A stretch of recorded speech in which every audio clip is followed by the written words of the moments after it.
outside of the toolboxes on the airlock. From there, Al will translate over to external stowage platform number 2, where he'll begin preparations to vent the failed pump module. He'll be venting 10 pounds of ammonia from this pump module.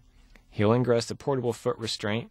He'll open up the thermal blanket on the front of the pump module and throw the bail. We expect the pump module to vent in about 10 seconds, but we'll have the bail open for 2 minutes just to make sure we get any residual ammonia out. From there, he'll begin cleaning up the work site. He'll gather up the vent tool and vent tool extender, put them in the appropriate bags. He'll then return those bags to their permanent stowage location on the top of the airlock, or the zenith portion of the U.S. airlock. Here you can see Al stowing those bags in their permanent home. From there, Al will translate out to Express Logistics Carrier number 4. There he'll be removing a thermal blanket that you see here in the view. This thermal blanket was required for launch, but now that ELC-4, or Express Logistics Carrier number 4, is receiving power from the space station, this blanket is no longer required. You see him here in the neutral buoyancy lab rolling that blanket up and stowing it in its bag. Meanwhile, Steve will be setting up the space station robotic arm from the Columbus module. He'll be installing a portable foot restraint. From there, he'll ingress the portable foot restraint and get ready to remove the lightweight adapter plate assembly, or LAWAPA as we call it.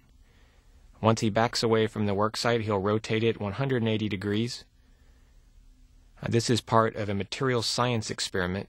The other 2 pieces of this experiment were already returned. This is the final piece of the experiment and contains about 10% of the data.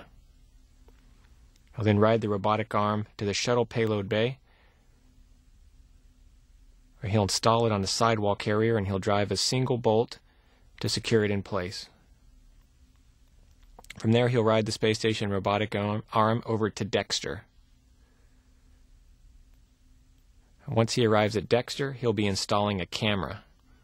This camera will complete the outfitting of Dextre as the final component required to make it complete.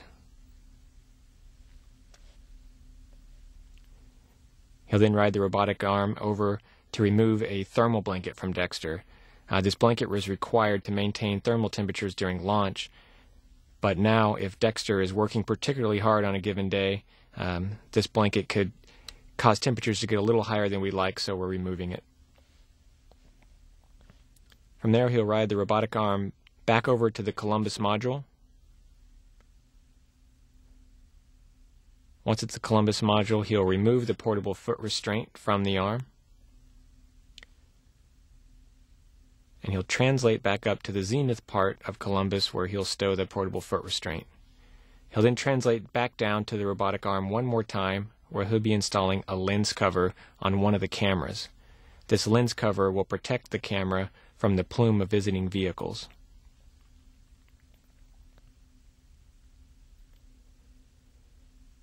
As we translate here over the Node 2 Zenith port, we see that there is a common berthing mechanism there. That's where HTV will be attached during the mission.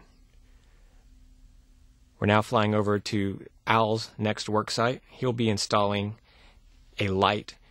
This light will illuminate the solar alpha rotary joint during night passes when EVA crew members are working in this area. Next, Al will translate up to the zenith part of the port truss. There he'll be resecuring a thermal booty over a fluid quick disconnect. This was noticed to be out of configuration. He will reinstall this booty to make sure the fluid quick disconnect stays within thermal limits.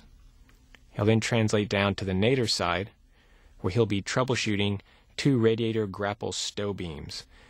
These beams are used to stow a contingency piece of equipment in case a radiator change-out is required.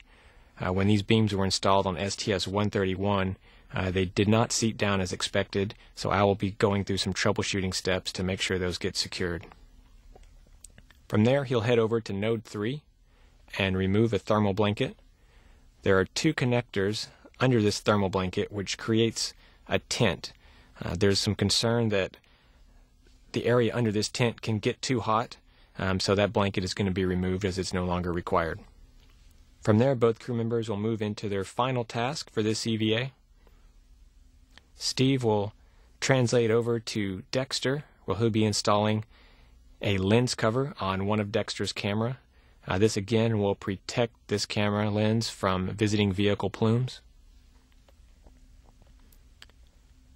Al will be installing a similar lens cover on the payload ORU accommodation, or POA as we call it, attached to the mobile transporter.